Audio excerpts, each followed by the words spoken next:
لحزب الله بأي حقوق تتقدم على حق الدولة في قرارات السلم والحرب.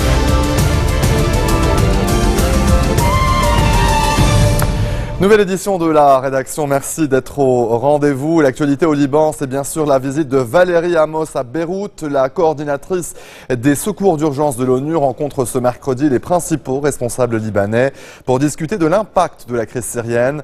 La responsable onusienne était au Grand Sérail ce midi où elle s'est entretenue avec le Premier ministre Tamam Salam. Lors d'un point de presse, Amos a salué l'accueil et la générosité dont le peuple et le gouvernement libanais font preuve envers les réfugiés syriens. Elle a également affirmé que l'ONU est consciente de l'impact économique et social de la crise syrienne sur le Liban. Amos a enfin souligné l'importance de la tenue de la 3e conférence internationale de donateurs prévue au Koweït le 31 mars pour lever des fonds et aider à maintenir la stabilité économique des pays d'accueil. La réunion hebdomadaire des députés à Ain Tiné à la résidence du chef du Parlement, Nabi Berri, c'était ce matin, au lendemain de l'annonce par le Premier ministre de la tenue d'une réunion du Conseil des ministres jeudi. Le gouvernement ne s'était plus réuni depuis 2 semaines suite à une décision du chef de l'exécutif en cause des divergences entre les partis politiques qui paralysaient le travail du cabinet depuis plusieurs mois. Devant les parlementaires, le chef du Parlement a appelé le Conseil des ministres à combler le retard pris ces dernières semaines et à redynamiser l'activité gouvernementale dans un climat favorisant l'entente. L'ancien président Michel Sleiman a appelé ce mercredi à œuvrer en faveur des intérêts des citoyens. Dans des déclarations en marge d'un entretien avec le vice-premier ministre et ministre de la Défense, Samir Mokbel, Sleiman a renouvelé ses appels à élire un nouveau chef de l'État et à mettre un terme à la vacance à la magistrature suprême.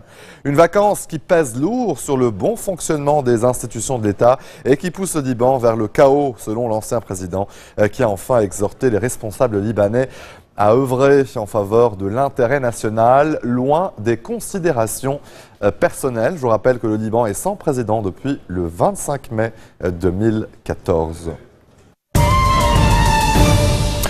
Allez, en bref, dans le reste de l'actualité, près de 30 000 soldats irakiens à la reconquête de Tikrit, cette ville stratégique et symbolique au nord de Bagdad, mais leur progression est plus longue que prévu. Le groupe État islamique a placé des snipers et des explosifs sur leur route.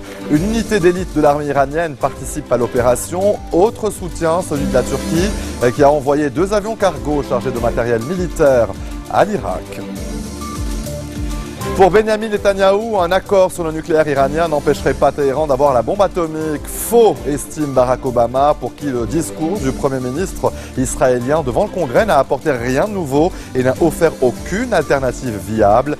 Téhéran dénonce de son côté les mensonges continus et ennuyeux de Netanyahou. À Montreux, les chefs des diplomaties américaines et iraniennes enchaînent les sessions de négociation jusqu'à ce soir. Et ce coup de grisou mortel ce mercredi dans une mine en Ukraine, au moins 32 mineurs auraient été tués selon les autorités locales. 207 mineurs se trouvaient au fond du puits, dont 53 dans la zone touchée. 5 d'entre eux très gravement brûlés ont été évacués. L'accident s'est produit à Donetsk, une zone contrôlée par les séparatistes pro-russes. Les secours sont arrivés rapidement sur place et tentent de descendre sur le lieu même de l'accident situé à plus d'1 kilomètre de profondeur. Restez des nôtres, on se retrouve après la pause pour l'invité de ce journal. A tout de suite.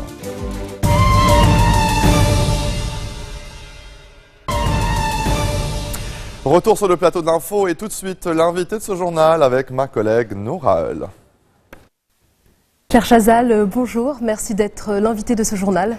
Merci à vous. Déjà, je voulais vous dire qu'on est très heureux de vous recevoir sur le plateau du seul journal en français au Liban. C'est très gentil. Alors, c'est votre première visite au Liban. Quelles ont été vos premières impressions à votre arrivée ? D'abord, je trouve que c'est un pays très chaleureux. Alors, je le savais parce que je rencontre souvent à Paris, en France, la communauté libanaise qui est très nombreuse.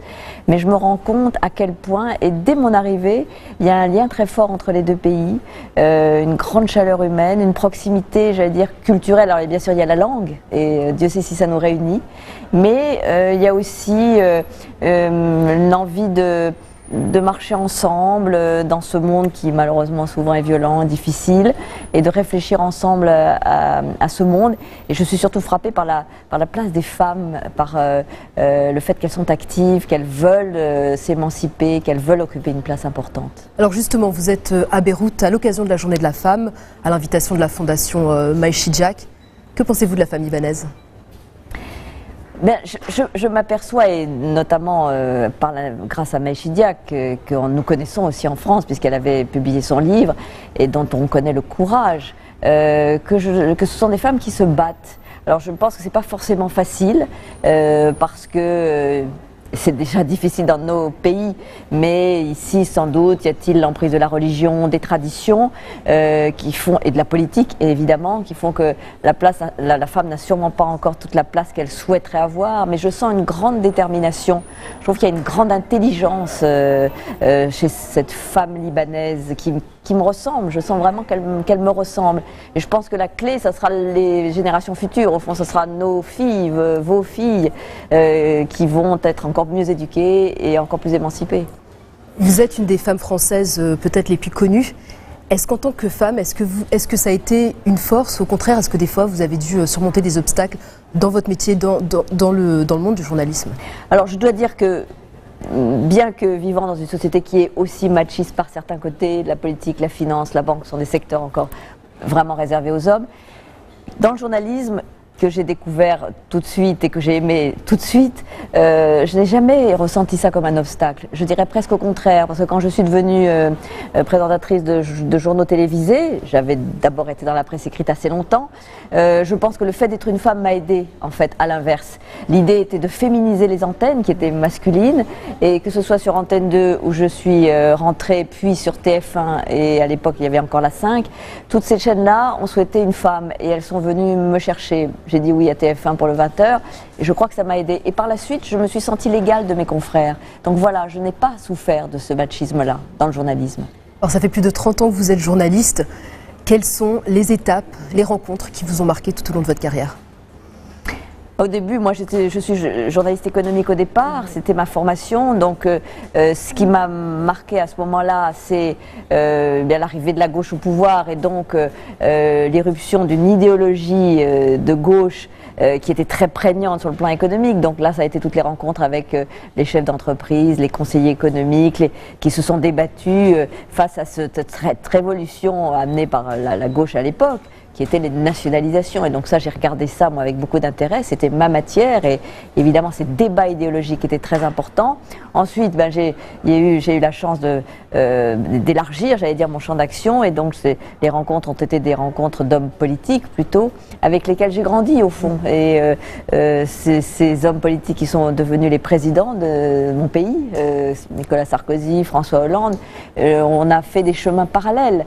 Nous sommes de la même génération, ou pratiquement.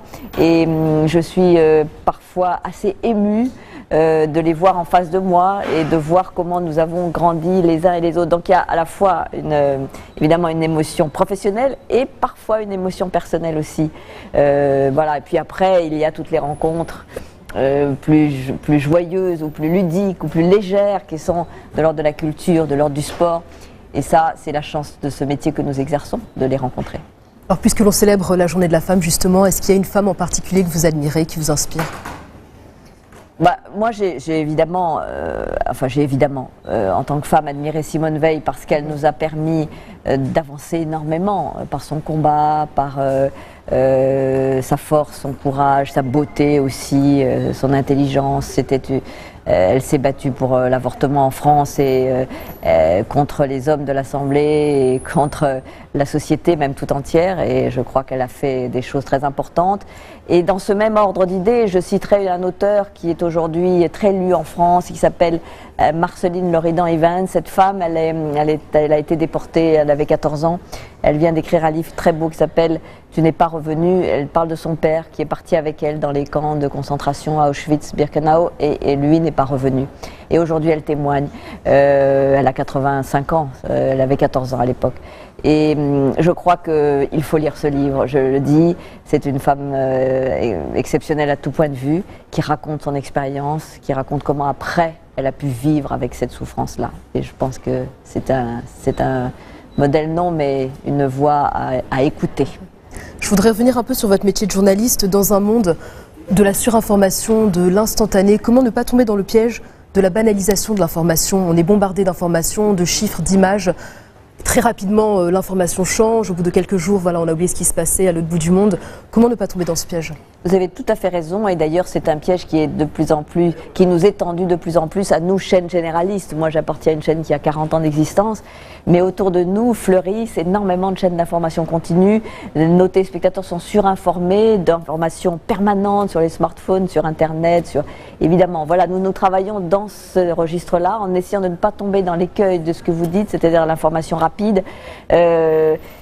Notre idée, c'est de reconstruire tout ça, de redonner un sens à cette information, de prendre un peu de recul, de prendre un peu de distance.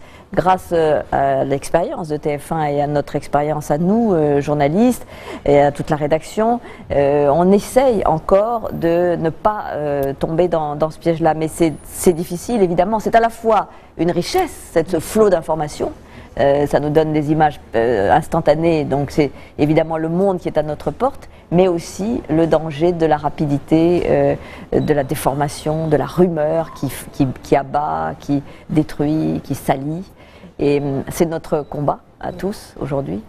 Et face à la révolution numérique que l'on vit, est-ce que vous pensez qu'il va falloir repenser la façon dont on fait notre métier de journaliste?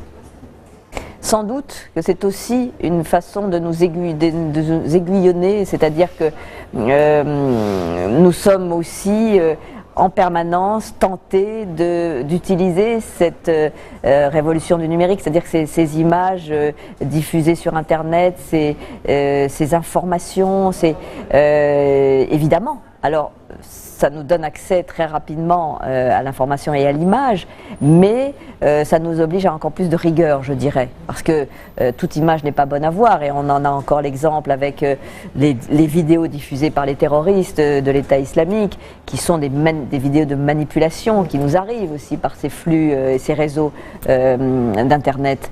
Et là, quelle est notre responsabilité? C'est de faire un tri, c'est de ne pas relayer ces messages, mais tout de même d'utiliser la force de l'image aussi. C'est très compliqué, c'est de plus en plus compliqué, mais évidemment c'est passionnant. Passionnant, vous l'avez dit, et avec le recul, si vous n'aviez pas été journaliste, qu'est-ce que vous auriez choisi comme métier? J'aurais été journaliste, non, je ne sais pas, j'ai la chance d'avoir fait ce que j'ai eu envie de faire. C'était pas une vocation particulière, je veux dire, j'ai fait d'autres études, moi j'ai fait HEC, n'avais rien à voir. Et puis j'ai découvert ce métier, à l'instant où je le découvrais dans la presse écrite, grâce à Philippe Tesson, qui était le patron du quotidien de Paris à l'époque, j'ai aimé ce métier et je ne regrette absolument pas. Même tous les jours, je me dis que j'ai de la chance. Mais étant petite, j'aurais rêvé d'être danseuse, j'aimais ça. Si j'avais eu ce regret, c'est de ne pas être dans le monde du spectacle vivant que j'admire tant. Voilà, de ne pas toucher un peu à la comédie, à la chanson, à la danse. À travers vos rencontres, vos interviews. Mais à travers mes rencontres, j'ai la chance de voir beaucoup de choses, d'aller admirer ces artistes sur scène, de les connaître un peu, et je le fais. Le journalisme, c'est une passion, mais c'est aussi un mode de vie. Oui, c'est un mode de vie aussi, c'est un mode de vie qui me laisse beaucoup de temps. Enfin, moi, je suis privilégiée parce que ce métier-là me permet de m'ouvrir sur le monde, me laisse le temps de regarder le monde, de venir au Liban, de lire, de rencontrer des gens qui m'intéressent et de réfléchir aussi, de me poser. Mes journaux sont concentrés sur 3 jours parce que c'est notre alternance à Paris et ça me donne l'occasion d'avoir ma vie à côté, ma vie de mère, ma vie personnelle. Donc voilà, je remercie tous les jours. Parce que c'est aussi une véritable histoire d'amour avec le public français. Vous êtes quand même la présentatrice préférée des Français. Mais je ne sais pas, j'en sais rien. Je sais que la seule chose objective que je sais, c'est que je présente ce journal depuis 24 ans. C'est beaucoup d'années, c'est très long.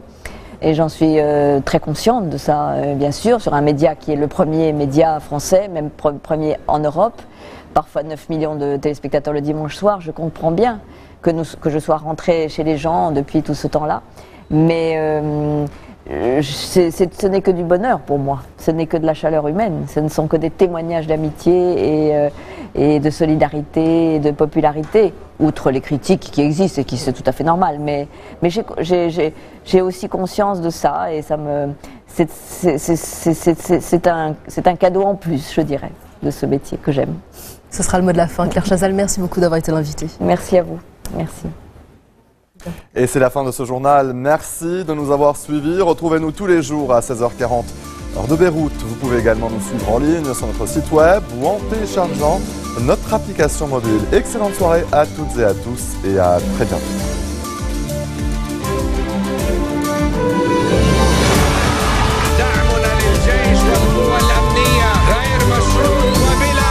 لن نعترف لحزب الله بأي حقوق تتقدم على حق الدولة في قرارات السلم والحرب.